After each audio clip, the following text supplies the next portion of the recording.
We last saw Jacob making his way towards the eastern lands, where he intended to not only put as much distance between himself and his vengeful brother Esau, but also to meet his uncle Laban, and to marry one of the women there under his mother's wishes. Previously, we saw Jacob dream of the angels, and we saw him come to realize that he was, in a sense, the chosen one by God, and that despite all of his schemes and deceptions, God had made up his mind, and he indeed was to be the one who inherited the covenant. Now, this might have been all well and good to a truly honest and pious man, but Jacob, the heel catcher, had always been an opportunist, and with this, he sought to extract tangible guarantees from God, those that would ensure his safety and also grant him bonuses, including food and clothing. Evidently, he did not trust the word of God, and appeared to only concede to him if his own demands were met first. Now, God is not seen here to comment or reprimand Jacob's response, and the Bible does not convey that God had really taken Jacob's demands as a slight. But as we see what transpires in the eastern land of Haran within the household of Laban, it could be argued that God had already set up Jacob's punishment, a long and grueling punishment that not only sheds years of Jacob's life, but also provides him with a taste of his own medicine, for the trickster is tricked. The Bible tells us that after seeing God in his dream at Bethel, he continued on his journey until he came to a well in the open country. There he saw 3 flocks of sheep laying beside the well, having recently been fed from it. Over the mouth of the well was said to be a large stone, and that when the flocks were brought there, the shepherds would roll the stone away from the well, something which appears to have been an arduous task, and certainly took the might of several men. Having seen the shepherds there with the sheep, he asks them where they are from, and whether they know of Laban, the grandson of Nahor. To his surprise, they actually do, and they point out that Laban's daughter Rachel had arrived with the sheep. When Jacob sees her approaching, he is struck by her beauty. In fact, he is so smitten at the sight of her that he hopes to eliminate the other shepherds from the scene at all, so that he can be alone with her. He tells them, "Look, the sun is still high. It is not time for the flocks to be gathered. Water the sheep and take them back to the pasture." But the shepherds explain that they cannot do as he says, because the flocks had not yet been gathered, and the large stone which covered the mouth of the well had not yet been rolled away. In this, we understand that moving this rock was a most tricky thing to do, and probably required the strength of more than one man in order to achieve. But Rachel drew near, and Jacob realized that if he wanted to be alone with her, he needed the shepherds to leave that very moment. So taking it upon himself, he rolled the large stone away from the mouth of the well himself. The Bible tells us, Rachel came with her father's sheep, for she was a shepherd. When Jacob saw Rachel, daughter of his uncle Laban, and Laban's sheep, he went over and rolled the stone away from the mouth of the well, and watered his uncle's sheep. It might also be said here that Jacob was trying to impress Rachel by moving the stone himself, and took it upon himself to water the sheep, not just to get the other shepherds to leave, but also as an act of kindness to Rachel, in an effort to woo her even more.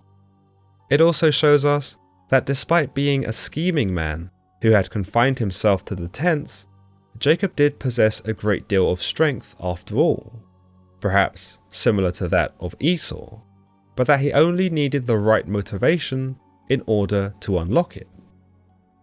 In one of his more bold moments, Jacob does not appear to even introduce himself to Rachel, but instead shoots his shot and kisses her, just like that. He is then seen to weep aloud and proceeds to tell her that he is Jacob, the son of Rebekah, her father's sister.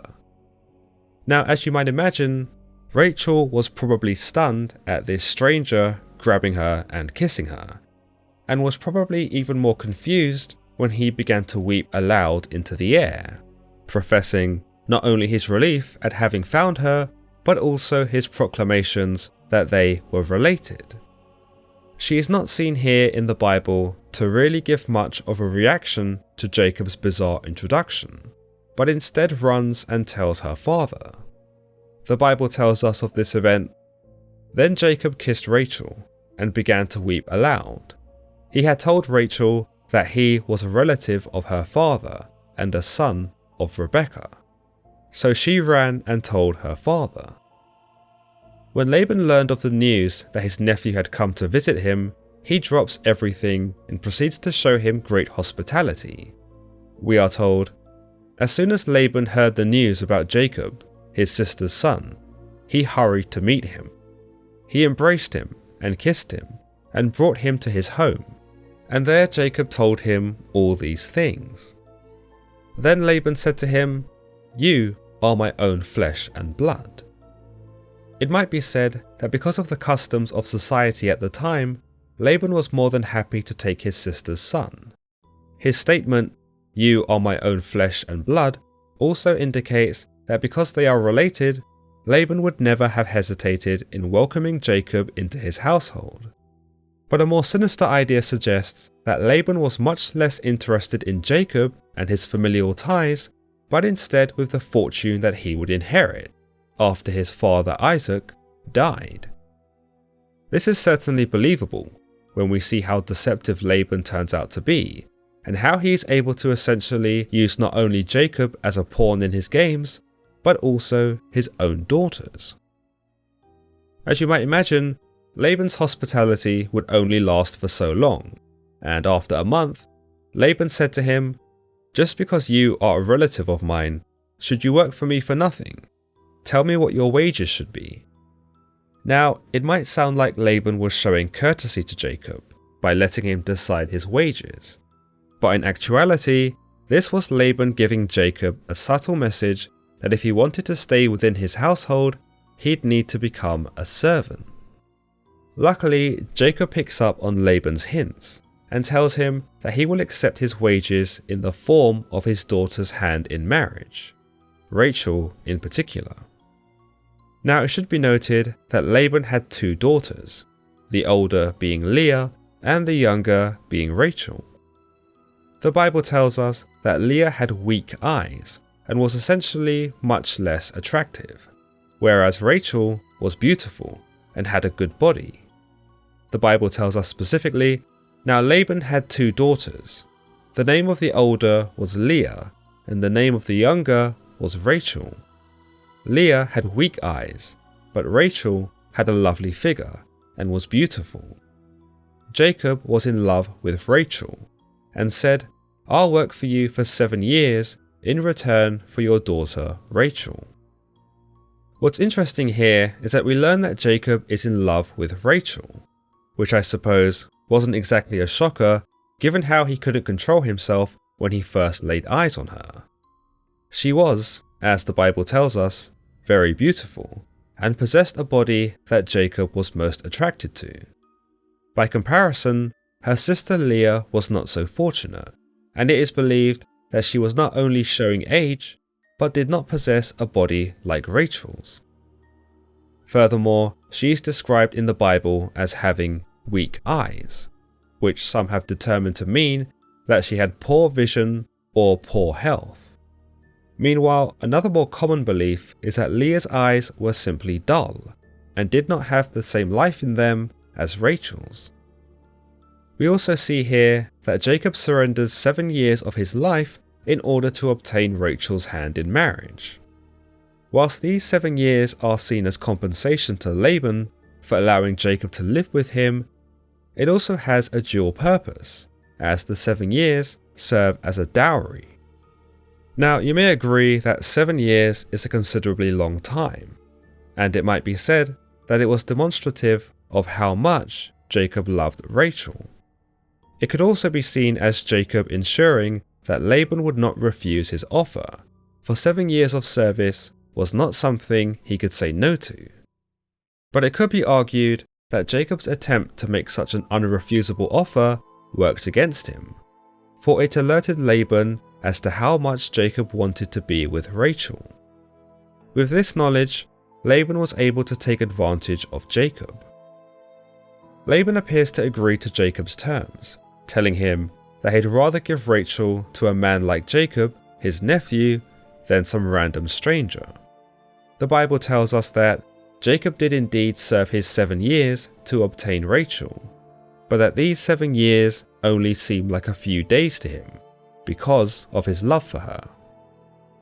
It is believed that during these 7 years, Jacob went without pay and was in some capacity at the mercy of Laban for food and shelter.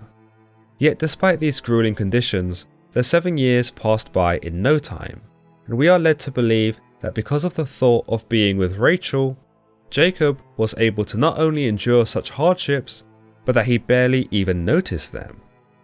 Now, you might say that the reason it wasn't such a big deal for him was because he got to see Rachel all the time anyway, and whilst they weren't married, they were still together under the household of Laban.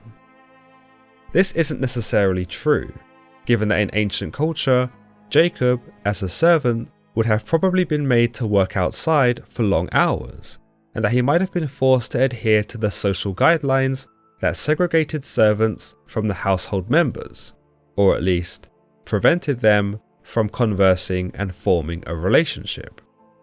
This shows us that not only was Jacob willing to go to such extremes for Rachel, but that he was also prepared to wait for her for 7 years.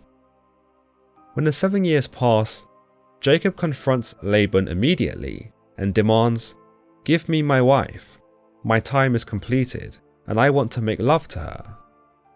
Evidently, whilst the 7 years had flown by for Jacob, he was done waiting for what he wanted, and was clear that his service to Laban was now over, and that his uncle should now uphold his end of the bargain. Laban appeared to certainly do so, as he brought together all the people of his household and held a feast in honor of the union between Jacob and Rachel. Yet things were not as they seemed. The Bible tells us, "But when the evening came, he took his daughter Leah and brought her to Jacob, and Jacob made love to her." Now, many of you will be wondering, how on earth did Jacob not realize he was having sex with the wrong daughter? And I'm pretty much in agreement with you. Some ideas propose here that at this feast, Jacob had consumed too much wine, and that in his drunken state, he could not tell the difference between Leah and Rachel. However, the Bible does not detail the contents of the feast, and Jacob's sobriety does not appear to come into question. Another idea proposes that because of the customs of the wedding, the wife was constantly veiled, so as to preserve her modesty, and that she was only revealed to her husband when they were alone at the end of the night. Naturally, by this point, it would have been dark, and so it could explain how Jacob was fooled. It should also be noted that Leah was most likely involved in the deception as well, given that she willingly goes along with it, or that perhaps she'd been instructed to do so by her father, and therefore could not disobey him. Some ideas propose that Leah secretly loved Jacob, and realizing that this was her only opportunity to be with him, she jumped at the chance to fulfill her fantasy. It might also be questioned as to why Rachel did not alert Jacob that this was happening, and this might be because she was either ignorant to the plan, or that Laban's authority over the household was absolute, and thus could not be questioned or challenged. When Jacob wakes up the next morning, he realizes that he's lying next to Leah, and not Rachel. With this, he immediately realizes that he has been deceived, and that Laban had supplied him with the wrong daughter. The Bible tells us, "When the morning came, there was Leah. So Jacob said to Laban, 'What is this you have done to me? I served you for Rachel, didn't I? Why have you deceived me?'" Here we see Jacob get a taste of his own medicine, for the deceiver is ultimately deceived. You can sense the panic in his words as the realization of what has transpired begins to sink in. No longer is he the one pulling the strings of those around him, but instead comes to find himself at the mercy of someone far more sly. It might be argued that, as stated earlier, this was his punishment for not only giving God ultimatums, but also for having deceived both Isaac and Esau. In fact, one might say that the deception here is quite similar to the deception Jacob had made against Isaac, given that where Jacob took advantage of Isaac's inability to see, the same was done to him by Laban. It could also be said that where Jacob had schemed to trade his status from the younger sibling to the older sibling, Laban had schemed to trade the older sibling for the younger sibling with his own daughters, thus causing Jacob to reap what he'd sowed. Believers might draw some conclusions from this part of the story, that just because one gets away with some deceitful actions, such as Jacob has been seen to do, it does not mean that they would not be punished later on. God might not choose to change his plan, as he continues to give Jacob the birthright and bless him, but he does later put him through the harsh reality of working for Laban, and shows him quite vividly what it feels like to be so utterly taken advantage of. Essentially, the idea of karma is established here in that those who do bad will only get so far before their transgressions and sins catch up to them. Laban proceeds to answer Jacob and tells him, "It is not our custom here to give the younger daughter in marriage before the older one. Finish this daughter's bridal week. Then we will give you the younger one also, in return for another 7 years of work." Laban's rather cold and callous response could be seen as his attempt to defuse the situation, without having to actually accept the guilt.